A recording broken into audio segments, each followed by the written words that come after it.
প্রিয় শিক্ষার্থী, আমি শরীফ মিজানুর রহমান, ভবন ভাষা পাইলট বালিকা উচ্চ বিদ্যালয়ের সহকারী শিক্ষক বিজ্ঞান। আজকে আমি অষ্টম শ্রেণীর রাসায়নিক বিক্রিয়া অধ্যায়ের সমস্ত বিষয়ে আলোচনা করার চেষ্টা করছি। তো আমাদের প্রথম টপিকস হচ্ছে, এই অধ্যায়ে যেসব বিষয়গুলো আছে সেগুলো আমরা একটু আলোকপাত করে নিই। প্রথম হচ্ছে রাসায়নিক বিক্রিয়া। তো রাসায়নিক বিক্রিয়া একটি অনেক বড় বিষয়, এটা আমরা সহজে বোঝার জন্য এত সহজ ব্যাপার না। এটা আরও উপরে যখন তোমরা যাবে তখন আরও বিস্তারিতভাবে জানতে পারবা। এই অধ্যায়ে শুধুমাত্র প্রারম্ভিক বিষয়সমূহ আলোচনা করা হয়েছে।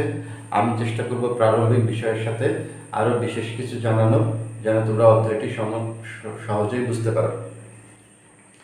তো এই অধ্যায়ের প্রথম আছে হচ্ছে প্রতীক, তারপর সংকেত, তারপর যোজনী, তারপর হচ্ছে কিছু যৌগমূলক আছে, কিছু যোজনী আছে, তারপর হচ্ছে রাসায়নিক সমীকরণ আছে, অল্প কিছু রাসায়নিক বিক্রিয়া ও তার প্রকারভেদ আছে, তবে অল্প কিছুই আছে। তো আমরা হচ্ছে প্রথমে আমরা বুঝতে চেষ্টা করি যে রাসায়নিক বিক্রিয়া কি।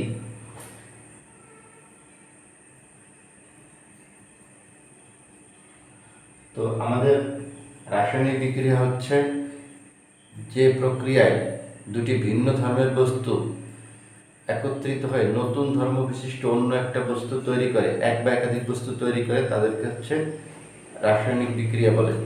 অর্থাৎ এখানে যেটা মেন বিষয় দাঁড়ায় সেটা হচ্ছে দুটি ভিন্ন ধর্মের বস্তু, দুটি বা তার অধিক ভিন্ন ধর্মের বস্তু একত্রিত হয়ে অন্য কোনো ধর্ম বিশিষ্ট বস্তু তৈরি করবে, যেই ধর্মের সাথে পূর্বের বস্তু ধর্মের কোনো মিল থাকবে না, তাদেরকে হচ্ছে রাসায়নিক বিক্রিয়া বলে। আমরা পৃথিবীতে যত সমস্ত বস্তু পাই এবং দেখি তার সব কিছুই রাসায়নিক বিক্রিয়ার মাধ্যমেই তৈরি হয়ে থাকে। যেমন আমরা যেই বোর্ড, যেই কলম, যেই চেয়ার, টেবিল, যা কিছুই পেয়ে থাকি কিনা সব কিছুই রাসায়নিক বিক্রিয়ার মাধ্যমে পেয়ে থাকি। তো আমাদের হচ্ছে এখন হচ্ছে আমাদের টপিকস হচ্ছে সংকেত, প্রতীক। প্রথম টপিকস হচ্ছে প্রতীক। তো আমরা প্রতীক কি, প্রত্যেকটা মানুষের যেমন নাম আছে সেরকম 118টা মৌলের 118টা আলাদা আলাদা নাম আছে, এবং সেই নামের প্রথম অক্ষর অথবা ল্যাটিন নাম নিয়ে, অথবা দ্বিতীয় অক্ষর এবং প্রথম অক্ষর, অথবা সুবিধাজনক অক্ষর নিয়ে তাদের নাম ঠিক করে রাখা হয়েছে, যেন আমরা সহজে তাদের নামগুলো মনে রাখতে পারি। তাদেরকে প্রতীক বলে। অর্থাৎ মৌলের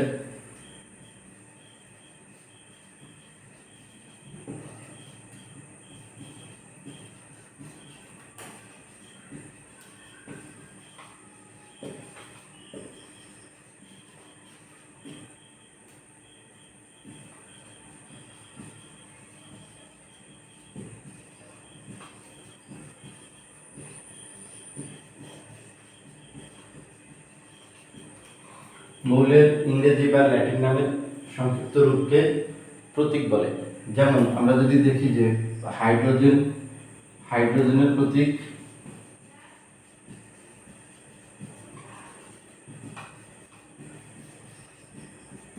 প্রতীক হচ্ছে এইচ।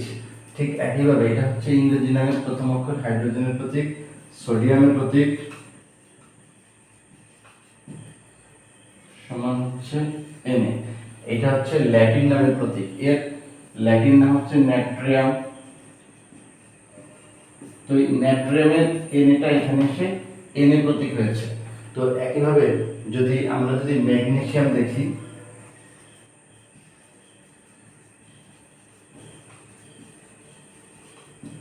তাহলে এটা হচ্ছে Mg। প্রথম দুইটি অক্ষরের নামে নিয়ে সেটা হচ্ছে ম্যাগনেসিয়াম হয়েছে। তাহলে আমরা বুঝতে পারলাম যে মৌলের ইংরেজি বা ল্যাটিন নামের সংক্ষিপ্ত রূপ হচ্ছে প্রতীক। যেমন হাইড্রোজেনের প্রতীক H, সোডিয়ামের প্রতীক হচ্ছে Na এবং ম্যাগনেসিয়ামের প্রতীক হচ্ছে Mg। তাহলে আমরা প্রতীক সম্পর্কে একটু ধারণা পেলাম। এখন হচ্ছে সংকেত।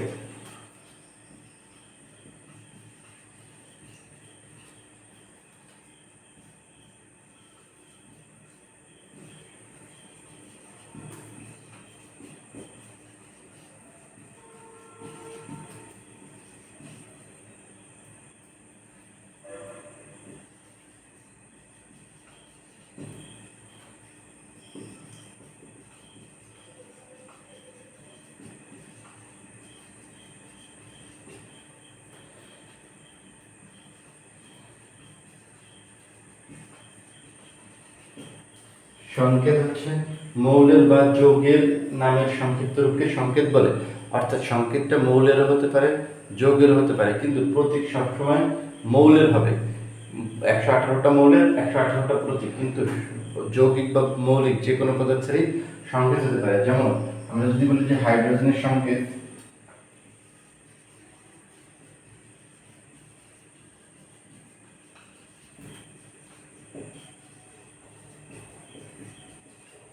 H2, মৌলের সংকেত হচ্ছে H2। আর যদি আমরা বলি যে সালফিউরিক অ্যাসিডের সংকেত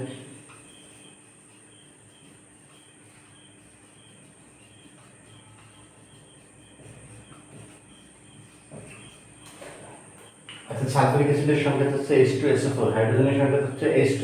এখন এখানে হাইড্রোজেনের প্রতীক আছে H এবং হাইড্রোজেনের সংকেত হচ্ছে H2। এটা থেকে আমরা বুঝতে পারবো যে হাইড্রোজেনে এখানে হচ্ছে হাইড্রোজেন অর্থাৎ একটি পরমাণু, অর্থাৎ প্রতীক হয় হচ্ছে পরমাণু, কিন্তু এখানে হচ্ছে হাইড্রোজেনের দুইটি পরমাণু মিলে একটি সংকেত তৈরি হয়েছে। অর্থাৎ হাইড্রোজেনের এখানে আছে হচ্ছে দুইটি পরমাণু, যেটাকে বলা হবে হচ্ছে একটি অণু এবং দুইটি অণু, অর্থাৎ একটি অণু দুইটা পরমাণু দ্বারা গঠিত।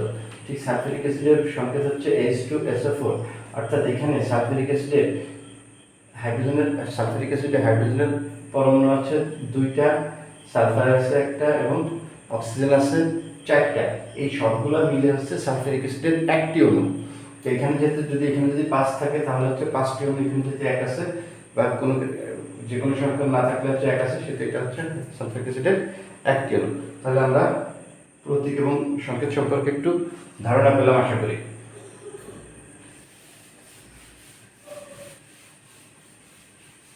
তো আমাদের পরবর্তী টপিক হচ্ছে যোজনী।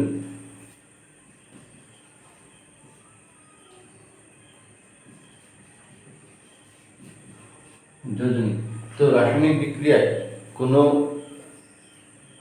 মৌল যতটি ইলেকট্রন গ্রহণ বা ত্যাগ করে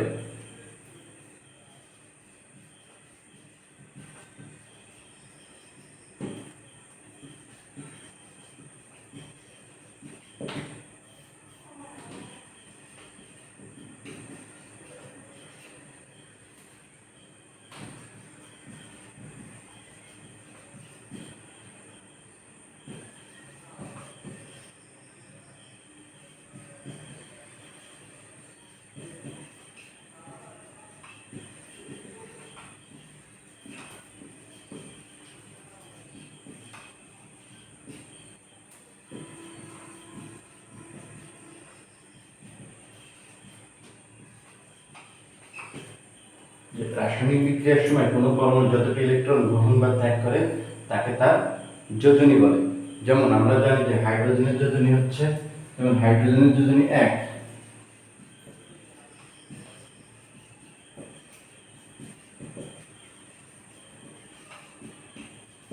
এখন হাইড্রোজেনের যোজনী 1 কেন, এটা দুইটা ব্যাখ্যা আছে। একটা হচ্ছে হাইড্রোজেনের সর্বশেষ কক্ষপথে একটি ইলেকট্রন থাকে এবং হাইড্রোজেন যখন কোনো বিক্রিয়া অংশগ্রহণ করে তখন একটি ইলেকট্রন ত্যাগ করে, এই জন্য হচ্ছে হাইড্রোজেনের যোজনী হচ্ছে 1। এখন এই যোজনী মনে রাখার জন্য আমরা কি করতে পারি?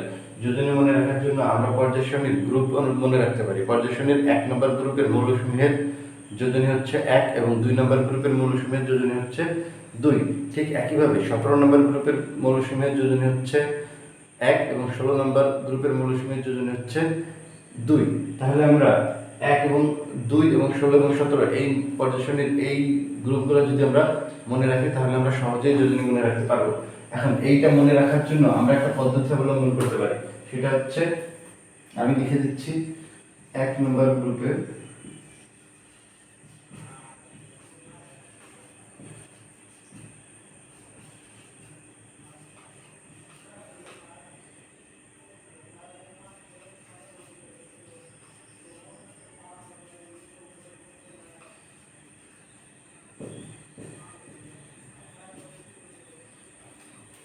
হাই হচ্ছে হাইড্রোজেন, লি হচ্ছে লিথিয়াম, না হচ্ছে সোডিয়াম, কে হচ্ছে পটাশিয়াম, হচ্ছে রুবিডিয়াম, সিজিয়াম, সিএস এবং ফ্রান্সিয়াম, FR।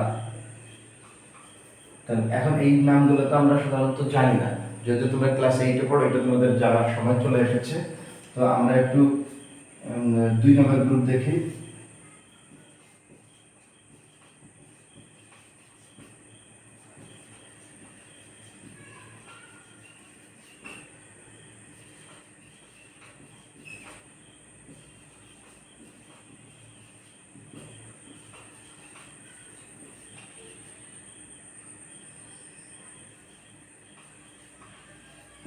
এটা হচ্ছে বিরিয়ানি মুগলাই কাবাবশরী বাটিতে রাখা। বিরিয়ানি হচ্ছে বেরিলিয়াম, মুগলাই হচ্ছে Mg ম্যাগনেসিয়াম, কাবাব হচ্ছে Ca ক্যালসিয়াম, সুগার হচ্ছে Sr স্ট্রেনশিয়াম, এটা হচ্ছে বেরিয়াম, রাখা হচ্ছে রেডিয়াম। তো 1 নম্বর গ্রুপের মৌলসমূহের যোজনী হচ্ছে 1 এবং 2 নম্বর গ্রুপের মৌলসমূহের যোজনী হচ্ছে 2। ঠিক একইভাবে 17 নম্বর গ্রুপের মৌলসমূহের যোজনী হচ্ছে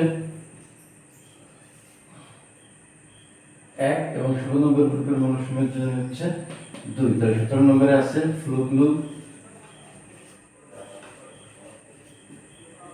বরিশাল যায়,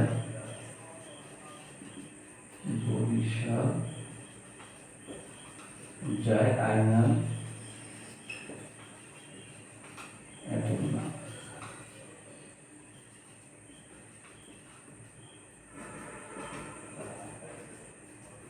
ফুল হচ্ছে ফ্লোরিন, ফুল হচ্ছে ক্লোরিন, ব্রোমিন, আয়োডিন, অ্যাস্টাটিন। ঠিক আছে, 16 হচ্ছে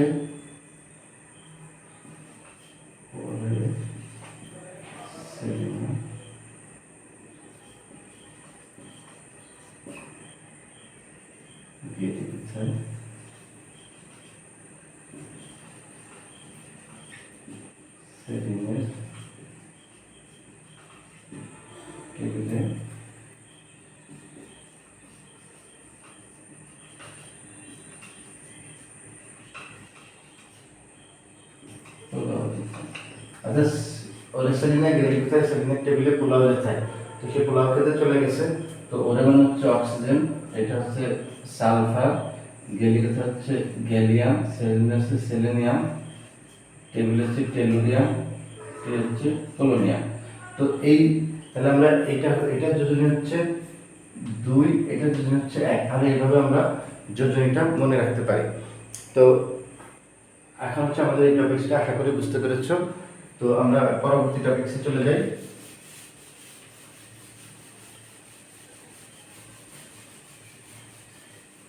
তো আমাদের পরবর্তী টপিকস হচ্ছে যৌগমূলক। এই রাসায়নিক বিক্রিয়া বোঝার জন্য আমাদেরকে অবশ্যই যৌগমূলক সম্পর্কে জানতে হবে। অনেক যৌগমূলক আছে, তবে আমাদের বইয়ে মাত্র 8টা যৌগমূলক আছে। আশা করি যে এই 8টা যৌগমূলক আমরা ভালোভাবে আত্মস্থ করতে পারবো।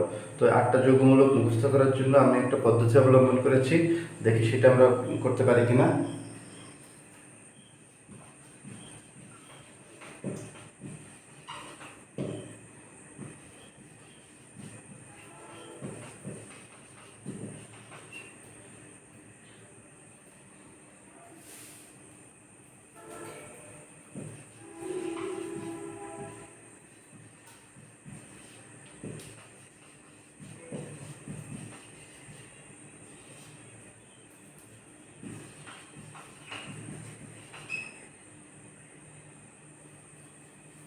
তো অ্যামোনিয়াম হচ্ছে NH4, এটা হচ্ছে plus, hydroxyl OH minus, nitrate NO3, এটা মাইনাস, নাইট্রেট হচ্ছে NO2 মাইনাস। তো এইটা আরেকটা হচ্ছে আমরা সন্দেহভাবে মনে রাখবো, সেটা হচ্ছে কাঁসা সাফ। অর্থাৎ কাঁসা সাফ হচ্ছে, এটা হচ্ছে কার্বনেট CO3 2 মাইনাস, সালফেট হচ্ছে SO4 2 মাইনাস, সালফাইড হচ্ছে SO3 2 মাইনাস, ফসফেট হচ্ছে PO4 3 মাইনাস। এইটার যোজনী হচ্ছে 2 এবং এইটার যোজনী হচ্ছে শুধুমাত্র 3। তো carbonate, sulphate, sulphide, phosphate, carbonate, sulphate, sulphide, phosphate, এটা আমাদের বইয়ে আছে। তো এইটার যোজনী হচ্ছে, এইটা যদি আমরা লিখতে পারি তাহলে আমরা সহজেই এই চ্যাপ্টারের সমস্ত সমস্যাগুলো সমাধান করতে পারবো। তো আমরা এখন হচ্ছে আমরা যদি একটা সংকেত লিখতে চাই তাহলে আমরা কিভাবে লিখতে পারি। যেমন আমরা যদি বলি যে সোডিয়াম ক্লোরাইড, তাহলে আমরা লিখব যে সোডিয়াম এবং ক্লোরাইড। এখানে সোডিয়ামের যোজনীয় 1 এবং ক্লোরাইডের যোজনীয় 1। কেন? সোডিয়াম ছিল 1 নম্বর গ্রুপে এবং ক্লোরিন ছিল 17 নম্বর গ্রুপে। তো দুইটা যোজনী এক। এখন আমরা যদি যৌগমূলক ব্যবহার করে কোনো সংকেত লিখতে চাই তাহলে আমরা লিখব, যেমন আমরা লিখতে পারি সোডিয়াম সালফেট। আমরা লিখতে পারি যে সোডিয়াম, তো সোডিয়াম সালফেট, সোডিয়াম সালফেট। তো সোডিয়াম হচ্ছে Na আর সালফেট হচ্ছে SO4। তো সালফেটের দুজন হচ্ছে 2, তাহলে এই দুইটা সোডিয়ামের দিকে চলে আসবে, অর্থাৎ ক্রস করে চলে আসবে। সালফেটের ছিল 2 বলে সোডিয়ামের 2 আসছে এবং সোডিয়ামের 1 বলে এখানে 1 যাবে না। তো সর্বোপরি সোডিয়াম সালফেটের সংকেত হচ্ছে এইটা। তো এখন যদি আমাকে বলে যে অ্যামোনিয়াম সালফেট, তো অ্যামোনিয়াম হচ্ছে NH4, সালফেট হচ্ছে SO4। তো অ্যামোনিয়াম সালফেট হচ্ছে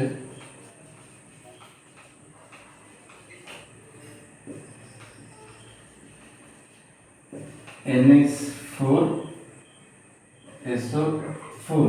তো সালফেটের দুজন হচ্ছে 2, এই জন্য এটা এদিকে ব্র্যাকেট দিয়ে অ্যামোনিয়াম সালফেট। তো এভাবে আমরা সংকেত লিখতে পারি।